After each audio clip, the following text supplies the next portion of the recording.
ഗാസയ്ക്ക് പിന്നാലെ വെസ്റ്റ് ബാങ്കിൽ നിന്നും വളരെ ദയനീയമായ വാർത്തകൾ വരികയാണ്. ഇസ്രായേൽ സൈന്യം വളരെ ക്രൂരമായ ആക്രമണം വെസ്റ്റ് ബാങ്കിലും ഏർപ്പെടുത്തിക്കൊണ്ടിരിക്കുന്നു. യുദ്ധസന്നാഹമായ എല്ലാ സാഹചര്യങ്ങളും വെസ്റ്റ് ബാങ്കിൽ നിലനിർത്തിക്കൊണ്ടുള്ള സൈനിക മുന്നേറ്റങ്ങൾ അവിടെ ഇസ്രായേൽ സൈന്യം ഫലസ്തീനികൾക്ക് നേരെ നടത്തുന്നു എന്നതും വെസ്റ്റ് ബാങ്കിനെ രണ്ടായി മുറിക്കുവാനുള്ള പദ്ധതികൾ പോലെ ഒരു വലിയ വൻമതിൽ പോലെ അവരുടെ ടാങ്കുകളും പടക്കോപ്പുകളും യുദ്ധവാഹനങ്ങളും കൊണ്ടു നിർത്തി രണ്ട് ടെറിട്ടറികളാക്കി വെസ്റ്റ് ബാങ്കിനെ മാറ്റുന്നു എന്നുമൊക്കെയുള്ള റിപ്പോർട്ടുകൾ മാധ്യമങ്ങൾ പുറത്തുവിട്ടുകൊണ്ടിരിക്കുകയാണ്. അങ്ങാടിയിൽ തോറ്റതിന് അമ്മയോട് എന്ന് നാം കേൾക്കാറുണ്ട്. അതുപോലെയാണ് ഇസ്രായേൽ ഇപ്പോൾ ഫലസ്തീന് നേരെ നടത്തുന്ന പ്രതികാര നടപടികളുമായി മുന്നോട്ട് പോയിക്കൊണ്ടിരിക്കുന്നത്. ഗാസ ചുട്ടരിച്ച് ചുടലക്കളമാക്കിയ ശേഷം ഇപ്പോഴിതാ മനുഷ്യർ സമാധാനത്തോടെ കഴിയുന്ന വെസ്റ്റ് ബാങ്ക് പ്രദേശത്തും അതിക്രൂരമായ ആക്രമണങ്ങൾ ഇസ്രായേൽ സൈന്യം നടത്തിക്കൊണ്ടിരിക്കുകയാണ്. അൽ-അക്സ മസ്ജിദ് ഉൾപ്പെടെ സ്ഥിതി ചെയ്യുന്ന ജെറുസലേം നഗരം ഉൾപ്പെടുന്ന പ്രദേശം കാലങ്ങളായി ഇസ്രായേലിൻ്റെ തന്നെ കടുത്ത സുരക്ഷാ വലയത്തിലും നിരീക്ഷണത്തിലുമുള്ളതാണ്. വെസ്റ്റ് ബാങ്കിൽ പലയിടത്തും ഇസ്രായേലിൻ്റെ സൈനിക മേഖലകളും മറ്റും എല്ലാം ഉണ്ട്. ദിനം പ്രതി എന്നോണം വെസ്റ്റ് ബാങ്കിലെ ഫലസ്തീനികളുടെ പാർപ്പിടങ്ങളും കൃഷിയിടങ്ങളും ഇസ്രായേൽ സൈന്യത്തിൻ്റെ ഒത്താശയോടെ ഇസ്രായേൽ പൗരന്മാർ കയ്യേറുന്നത് നിത്യ കാഴ്ചയാണ്. ജൂതവംശവെറിയുടെ അസഹിഷ്ണുതയുടെ ഫലമായി വെസ്റ്റ് ബാങ്കിലെ ഒരു മുസ്ലിം ഭൂരിപക്ഷ പ്രദേശത്തിലുള്ള വീടുകൾ ഇസ്രായേൽ പൗരന്മാർ അഗ്നിക്കിരയാക്കിയത് ഈ അടുത്താണ്. അത് നമ്മൾ വാർത്തകളിൽ കണ്ടതാണ്. ഗാസയിൽ ഇപ്പോൾ ഇസ്രായേൽ ആക്രമണം നടത്തുമ്പോഴും വെസ്റ്റ് ബാങ്കിന് നേരെ ഗാസയിലേതിന് സമാനമായ ഒരാക്രമണവും ഇസ്രായേൽ നടത്തിയിരുന്നില്ല. ഒറ്റപ്പെട്ട പല സംഭവങ്ങളുണ്ടായിരുന്നെങ്കിൽ പോലും ഇത്തരത്തിലുള്ള ഗാസയ്ക്ക് സമാനമായ ആക്രമണങ്ങൾ അവിടെ നടന്നിരുന്നില്ല. എന്നാൽ ഇപ്പോൾ വെസ്റ്റ് ബാങ്കിലെ പ്രധാന 3 നഗരങ്ങളായ ജനീൻ, തുൽക്കറം, തൂബാസ് എന്നീ നഗരങ്ങളിൽ അതിശക്തമായ ഡ്രോൺ ആക്രമണങ്ങൾ ഇസ്രായേൽ നടത്തുകയും യുദ്ധവിമാനങ്ങൾ ബോംബ് വർഷിക്കുകയും ചെയ്തുകൊണ്ടിരിക്കുകയാണ് എന്നാണ് മാധ്യമങ്ങൾ റിപ്പോർട്ട് ചെയ്തുകൊണ്ടിരിക്കുന്നത്. സൈന്യം ഫലസ്തീനികൾക്കെതിരെ വെടിയുതിർത്തിട്ടുണ്ട്. ഇസ്രായേൽ ആക്രമണത്തിൽ തൂബാസിൽ 7 പേരും ജനീനിൽ 2 പേരും ഉൾപ്പെടെ 9 പേർ കൊല്ലപ്പെട്ടതായാണ് ഫലസ്തീൻ ആരോഗ്യ മന്ത്രാലയം അറിയിച്ചിരിക്കുന്നത്. പ്രാദേശിക സമയം കഴിഞ്ഞ ദിവസം അർദ്ധരാത്രിക്ക് ശേഷം ഇസ്രായേലി രഹസ്യ സൈനിക വിഭാഗം ജനീൻ അഭയാർത്ഥി ക്യാമ്പിലേക്കും തുൽക്കറിലുള്ള നൂർ ഷംസ് അഭയാർത്ഥി ക്യാമ്പിലേക്കും പ്രവേശിച്ചതിന് ശേഷമാണ് ആക്രമണം ആരംഭിച്ചത്. തൂബാസിൽ ഇസ്രായേൽ സൈന്യം സൈനിക ഹെലികോപ്റ്ററുകളിൽ എത്തിയായിരുന്നു ആക്രമണം അഴിച്ചുവിട്ടത് എന്ന് പ്രദേശവാസികൾ പറയുന്നുണ്ട്. തൂബാസിലെ ഫർത്ത അഭയാർത്ഥി ക്യാമ്പിലാണ് ആക്രമണം ഉണ്ടായതെന്നും ഇസ്രായേലി ഫലസ്തീൻ മാധ്യമങ്ങൾ റിപ്പോർട്ട് ചെയ്യുകയാണ്.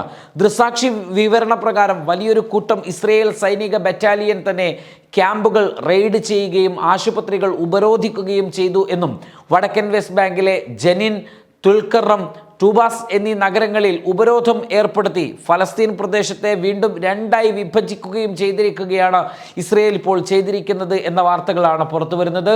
വലിയ നീണ്ട നിര സൈനിക വാഹനങ്ങളിൽ 100 കണക്കിന് സൈനികർ എത്തിയാണ് ജനീൻ ക്യാമ്പ് ആക്രമിച്ചത് എന്നാണ് ജനീൻ ക്യാമ്പിലെ നിവാസിയായിട്ടുള്ള ഷദ സബാഗ് വ്യക്തമാക്കുന്നത്. താൻ വർഷങ്ങളായി കണ്ട ഏറ്റവും വലിയ റെയ്ഡാണ് ഇപ്പോൾ നടന്നുകൊണ്ടിരിക്കുന്നതെന്നും അവർ പറഞ്ഞു. ഇസ്രായേലി പട്ടാളക്കാർ നഗരത്തിലെ ഉയരം കൂടിയ കെട്ടിടങ്ങളിൽ നിലയുറപ്പിച്ച് അതിൻ്റെ റൂഫുകളിൽ നിലയുറപ്പിച്ച് വിദഗ്ധരായ സ്നൈപ്പർമാരെ വിന്യസിക്കുകയും ചെയ്തിട്ടുണ്ട് എന്നും അവർക്ക് മുന്നിലൂടെ അഥവാ റോഡിലൂടെ നടന്നു പോകുന്ന ആളുകളെ അകാരണമായി വെടിവെച്ച് വീഴ്ത്തുകയാണ് ചെയ്തുകൊണ്ടിരിക്കുന്നത് എന്നും മിഡിൽ ഈസ്റ്റ് ഐ റിപ്പോർട്ട് ചെയ്തിട്ടുണ്ട്. നഗരം സ്തംഭിച്ചിരിക്കുകയാണ്. തൊഴിലാളികളും വിദ്യാർത്ഥികളും വീടുകൾക്കുള്ളിൽ തന്നെ തുടരുകയാണ്. സൈന്യം ഏർപ്പെടുത്തിയ ശക്തമായ ഉപരോധത്തിനിടെ ഇതുവരെ റെയ്ഡിൽ കൊല്ലപ്പെട്ടവരെ സംസ്കരിക്കാൻ പ്രദേശവാസികൾക്ക് കഴിഞ്ഞിട്ടില്ല. അതോടൊപ്പം തന്നെ പരിക്കേറ്റവരെ ആശുപത്രിയിൽ കൊണ്ടുപോകാൻ കഴിയാത്ത സാഹചര്യമാണ്. ആംബുലൻസുകളെ റോഡിലേക്ക് ഇറങ്ങുവാൻ സൈന്യം അനുവദിക്കുന്നില്ല എന്നും ഷദ സബാഗ് വ്യക്തമാക്കുകയാണ്.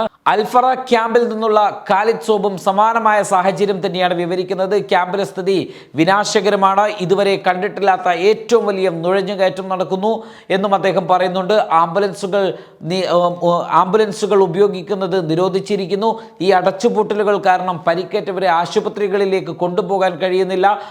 സോബ് പറയുന്നതിനനുസരിച്ച് ഇസ്രായേലി സൈന്യം ക്രൂരമായി വീടുകൾ ആക്രമിക്കുകയും താമസക്കാരെ മനുഷ്യ കവചങ്ങളാക്കി ഉപയോഗിക്കുകയും ചെയ്തുകൊണ്ടിരിക്കുകയാണ്. സൈനികർ തങ്ങളുടെ വീടിൻ്റെ മേൽക്കൂരകളിലേക്ക് മേൽക്കൂരകളെയാണ് സൈനിക താവളമാക്കി ഉപയോഗിച്ചു കൊണ്ടിരിക്കുന്നത്.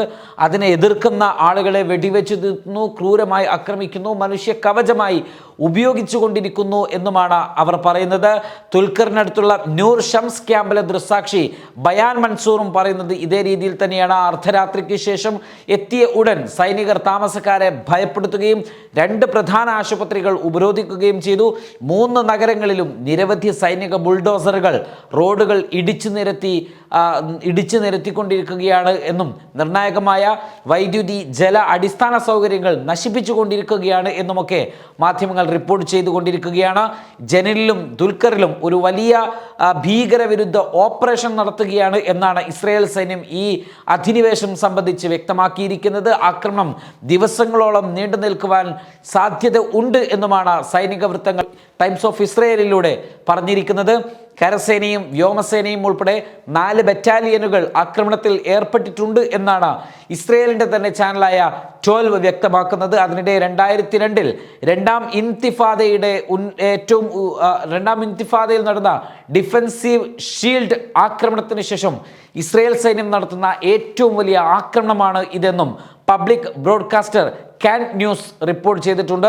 റെയ്ഡ് ആരംഭിച്ചതിന് തൊട്ടു പിന്നാലെ അധിനിവേശ വെസ്റ്റ് ബാങ്കിന്റെ ഭാഗങ്ങളിൽ നിന്ന് ഫലസ്തീനികളെ താൽക്കാലികമായി ഒഴിപ്പിക്കാൻ ഇസ്രയേലിന്റെ വിദേശകാര്യമന്ത്രി ഇസ്രായേൽ കാറ്റ്സും ആഹ്വാനം ചെയ്തിട്ടുണ്ട്. ഏതായിരുന്നാലും വെസ്റ്റ് ബാങ്കിൽ നിന്ന് വരുന്നത് ഏറ്റവും കഠിനമായ, ഏറ്റവും ദൈന്യത നിറഞ്ഞ വാർത്തകൾ തന്നെയാണ്. ഗാസയ്ക്ക് സമാനമായ ആക്രമണം തന്നെ വെസ്റ്റ് ബാങ്കിലും ഇസ്രായേൽ പദ്ധതിയിട്ടിരിക്കുന്നു എന്നതാണ് ഇതിൽ നിന്നും ലഭിക്കുന്ന സൂചനകൾ. Waytonikah.com, the exclusive Muslim matrimonial site.